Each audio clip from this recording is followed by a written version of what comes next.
Scano, everyone. I'm Kitty Arlen Liquors, Community Food Animator from Six Nations Health Service and the Health Promotion Team.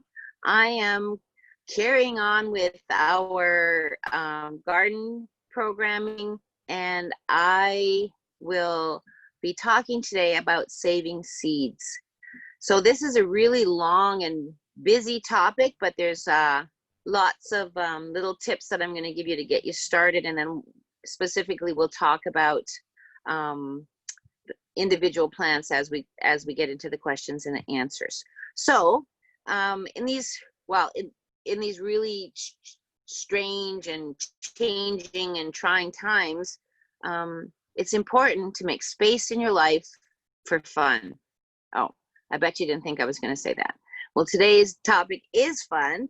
It can also save you some money. It gives you a sense of well-being to know that you're preparing yourself for the coming seasons, but there's other reasons to save seeds too. So for example, I have some plants that I save seeds from every year. Number one, they were originally my mom's, so I like to keep those seeds going. And you save seeds from plants because you want to ensure that that's the plant that you get. So I just have to move this first. There we go. Yeah, I had to move my little camera here. You want to save seeds from plants that have traits that you really want or desire. So things like, is it a plant that gets ready early? So maybe you want that. Is it disease resistant? Does it give an extra high yield? Is it something as simple as you love the color of that flower? All of those are good reasons to save seeds. Interestingly, as you save the seeds, much like we do when we are saving corn, if you think about how we save corn, we braid it, hang it in the long house. I still braid it and hang it at home, and I through the winter will take the kernels off this end and this end of the cob and leave that strip in the center, that whole strip in the center. So those would be the ones that you save for planting. So those seeds, and if you think of it in that particular way, we were really modifying seeds. So we were at the modification game way before these people thought they had to do it with some kind of chemicals or genetics or whatever. We knew how to do it naturally. So the same thing will happen as you save seeds from things that you want to use or you enjoy. Like I said, if it's flowers, sometimes, and people don't keep in mind the importance of saving seeds from flowers that you want, because maybe there's a particular flower that attracts hummingbirds or bees or something that you want, and you need those as well. But you'll be able to, as you save those seeds, develop a strain that's specifically to you and uniquely conditioned or suited to where you grow. So it's as you grow that plant in a similar piece of property or space, as you harvest the seeds, those seeds are told by their roots and the plant themselves and the ground, this is where you belong. Do your best in this spot. And that's what happens as you save the seeds from that. So saving your own seeds is also an important way for us to perpetuate heirloom varieties, that especially ones that are getting close to being extinct. So for example, about 8 years ago, I got 7 skunk beans given to me from my grandma in Wata. She had 7 left, 7 skunk beans left. And I checked all down here. No one had any. I talked to a couple of seed companies. They said, oh, we list them, but we can never get them. And so on and so forth. So I took those 7 beans. I grew those plants. That's the only bean I grew. So there was no chance of them having someone, kind of put their little bit of DNA in there. And I picked the first batch of beans that came off the flowers, and then I left them to go. And I that year ended up giving out 27 batches of 25 seeds. The next year, when I talked to those people to make sure they had put them in and grown them, they were then going to share them. So down here, if I say to someone, do you want some skunk beans? They're hard to get. Like, oh no, I got some from so-and-so who got them from so-and-so, from so-and-so. Look in a seed catalog, it'll say skunk beans, it'll say traditional Iroquois bean, unable to locate. They sent someone from the seed bank, the Canada Seed Bank, to see me to see if I would give them skunk beans. And you guys might think I'm bad, but I looked right at them and I said, you know, I've given those to people already. I don't have any of my own to give to you. Maybe someone down here will give them to you. So right now they're still looking for skunk beans. And maybe one day I'll break down and give them some, but you know what? They're probably the reason we didn't have very many in the first place. So I'm not feeling that sorry for them. I think it's important that we perpetuate and continue to grow the things that were important to us, not just for food, but with a cultural aspect. When I talked with Ione once, we determined from people we spoke with that those skunk beans probably would have been grown very close to where we were actually living, within the palisade or near the longhouse, because because they're a climber, they do have a tendency to cross with other climbers. And I know we've talked about this a bit, but we'll get to it more about the cross pollination and the changing of seeds. So an heirloom variety versus a heritage variety. Heritage is an old seed, comes from an old line of seeds. Heirloom is a seed that has a story.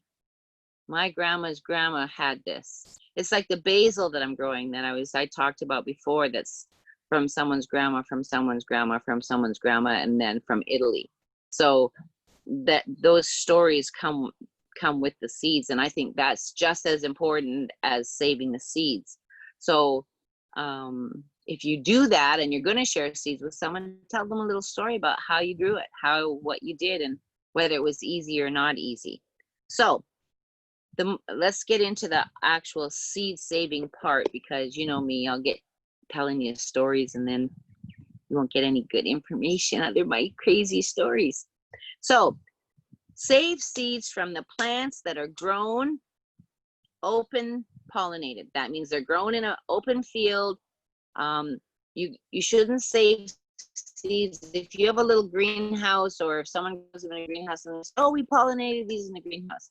I very rarely gave seeds away when I was working in the greenhouse from there, because open pollination makes a difference. And we could get real sciencey here, and I could talk about bugs and bees and how they move from plant to plant, and how clover needs to touch the inside of a pea plant, and but it's all sciencey. The thing to remember is that open pollination is the key to having really strong, super good seeds. It produces seeds that come true. You run the risk, if you do a non-open pollinated cultivar or a plant, you run the risk of nature trying to do its thing, especially nowadays, and changing it to what suits that space. So open pollinated cultivar produces seeds that come true. That's what they say when you save seeds and grow them, it'll grow the same plant as its parent. There are some things we can't do that with anymore. For example, apples. You could have a apple tree in your yard that is, let's say, Macintoshes. Crack it open very carefully. Make sure not to cut the seeds. Pull those seeds out, plant them, grow a tree, and it could maybe grow a pippin or something else, because apple trees are all like, ooh la la, you look so pretty, bumblebee, go to him and come here. They are so happy to share their genetics that it's difficult to get a true tree. They really have to work hard, and of the time, if you have a particular tree in mind, you graft it. I probably should have done a class on grafting, because I have a friend who has a tree that grows 5 different kinds of apples, because all they did was took a crabapple tree and grafted 5 different branches to it. And grafting's not hard, especially with trees, because you know how fast a tree will grow a scab. But anyway, apple trees very rarely will grow the true tree that they are at. So if you save seeds from a plant that you are unsure of, and if it happened to be a hybrid, because lots of our plants nowadays are hybrids, sometimes we don't even know if they're hybridized. They used to have to put it on a packaging when you got a plant. Seeds saved from a hybridized plant produce seedlings that are very likely not going to be like their parent. So, and they're very often an inferior plant, not because I think hybridized plants are bad, but they have a difficulty. Hybridizing them makes them kind of fight their trueness, right? So if it has to fight its trueness, that seed will do its best, but it will very rarely grow a true plant like its parent. It sometimes is a cross between what it started off as and what was hybridized with. And they're almost always an inferior plant. We have the craziest thing going on in the garden right now. Someone brought us this awesome cabbage. It's supposed to be caterpillar, butterfly. Nothing's going to eat it. They're true. They're right. The leaves on these cabbage plants are phenomenal. There's not a butterfly, caterpillar hole in them, but there's also not a stinking cabbage in that whole box. Just a whole bunch of leaves. So not all hybridizations are good, and they collected seeds to plant those. Failed experiment. So we now have a 12 by 12 box of cabbage leaves. That's it. There's literally not one of those plants produced a cabbage. And then I threw some old cabbage seeds in that I had left, and I looked at them like, oh God, these are from 7 years ago. I threw 4 seeds in. We have them in another box. 7 of the most beautiful cabbages you've ever seen, but they were a true seed. I collected, yeah, that's a perfect example. So to save the best seeds, you choose them from a plant that is vigorous, healthy looking, doesn't have any kind of disease. And I don't mean, like, if you have holes in the leaves, if you're doing organic, I'm not worried about bug bites on your plant. That's not, but something that doesn't have a mold or any of that kind of stuff on it. And what you want, the most important thing is you're going to collect seeds from a plant that is like top of its class in the bin or in the garden, of the qualities that you want to encourage. So if you grew a tomato, because there's a tomato called Nancy's Big Ugly. I don't know if you've ever seen them. It's a super old variety, but it's called Nancy's Big Ugly. This is the ugliest tomato you will ever see. So Nancy's Big Ugly makes a kind of gnarled up, ugly tomato. You will never in your life taste a better tomato than that tomato. And someone had them stashed. We grew a bunch of them. I gave a bunch of them away. The best tomato taste ever, but you can't use them for production because it would take you a coon's age just to get them peeled, because there's all the cracks and crevices. But if you are making, for example, a marinara, where you're just chopping the tomatoes up and throwing them on a cookie sheet with some garlic and onion, and then just putting some oil on it and roasting it, there's the tomato to use. Everyone brags about the San Marzano, which has got a superior taste to almost every tomato, but still can't beat Nancy's Big Ugly. So I save seeds from the Nancy's Big Ugly every year because it is a superior to the beefsteak in every way. More meaty, less watery, fewer seeds. Is still just as gnarly looking as the top of a beefsteak. If you buy a beefsteak in the store, they're round. That's not really a beefsteak. A beefsteak went in at the top and has cracks, that has divisions. That's a true beefsteak. That's the other thing that you're going to want to look. So when you choose, for example, if you in your garden you have all these plants and you're like, this one tomato, oh, someone had a Nancy Big Ugly. They're good, right? So good. If you look at them and you say, well, this plant's definitely doing the best. This is the one I'm going to gather my seeds from. Pick the first little crop off of them, then leave it to be that plant. Sometimes when your tomato patch gets crazy and wild, you forget which plant it was. So to solve that problem, I almost always tie a ribbon around the stem of the plant that I intend to harvest my seeds off of in the beginning. So if you see one that's a nicer plant, you just tie a ribbon on it so that when it comes time, you can say, oh yeah, that one's the one I was choosing to harvest the seeds from. And then you don't accidentally harvest all the tomatoes off of it and eat them and go, dang, now I can't grow those next year because no more grew. So here's some real quick tips to remember, and then we'll talk about specifics. Tomatoes, peas, lettuce, those three guys, they self-pollinate. So there's no need to take precautions to prevent one crossing from the other. Everybody's like, how far away from my beefsteaks do I need to put my Tiny Tims, and how far apart do I need to put my San Marzanos? And yeah, plant them together because they self-pollinate and they won't cross. They're not interested in each other in that way, unlike apples. Some garden plants are grown as an annual. So, but technically they're a biannual. So carrots, cabbage, onions are biannuals by definition, because you put them in the one year, you choose the ones you're going to collect the seeds off, and then you have to leave them there over the winter. They won't get seeds on them until the following year. So you won't get seeds on your onions your first year, but if you just mash the green down, throw a little dirt over them, next year that will come up. And when it comes up and gets big, you leave it. That will actually where you get the seeds. I should probably take you a walk out there to show you onion seeds. So what is planted as an annual, so in the garden, like I said, your carrots, your cabbage, your onions, they won't produce seeds until the following year. So she asked me to try and stay on task here. Let's see what time it is. Oh God, okay. Harvesting your seeds. So you want to pick the seed pods when they turn brown and brittle,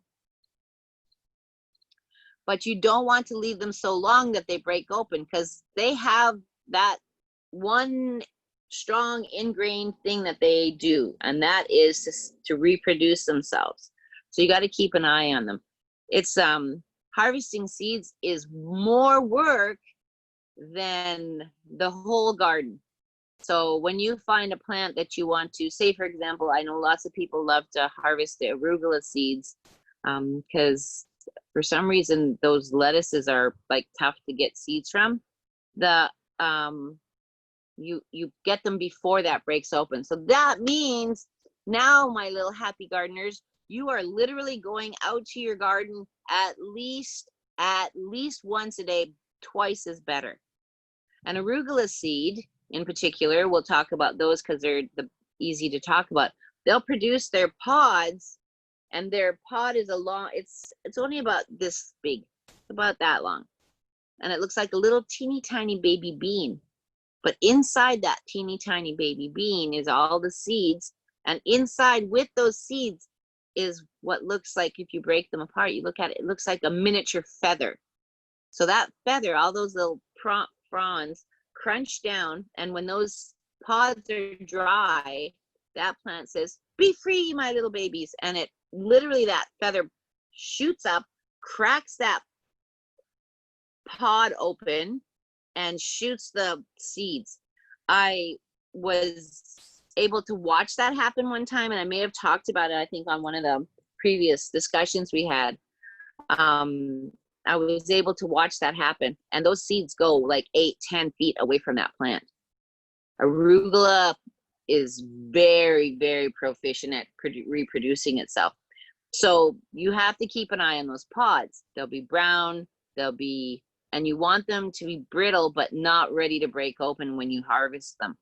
If you think that you're going to miss them, for example, you get up, you have to go, you're going to be gone all day and they're very close, take a paper bag, put it over top of the seed pod you're going to collect, put elastic on it or a twist tie or a piece of string, and just they'll pop inside the bag. Then the plant will do all the work for you.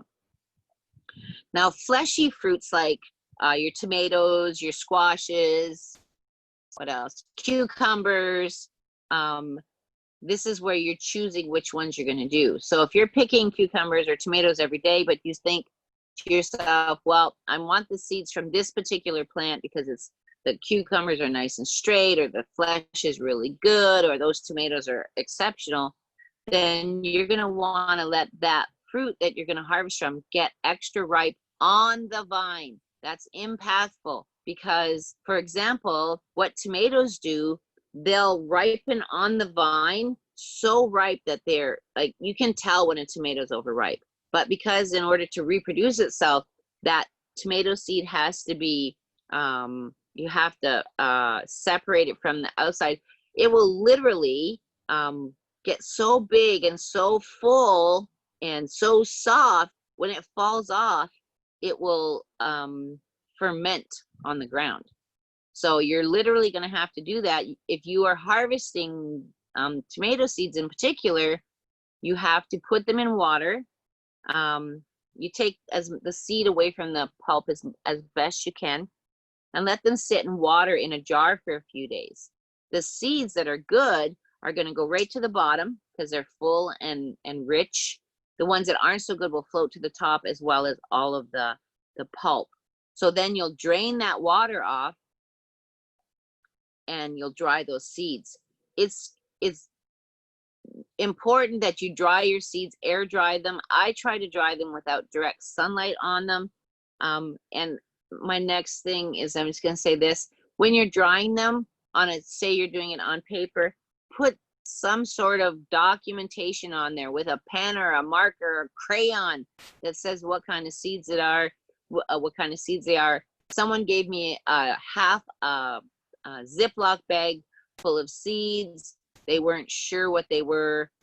I was looking at them. There's 3 different kinds of seeds in there, but they didn't know if they were they didn't know if they were squash, what kind of squash. They were, because they didn't write them down. And when they went back to get the dried seeds, they were like, dang, what were these? They didn't remember. So you let them dry. And I always tell people, because people, there's 2 schools of thought around this for saving seeds. Some people harvest their seeds, dry them, and then put them in little glass jars and put them away.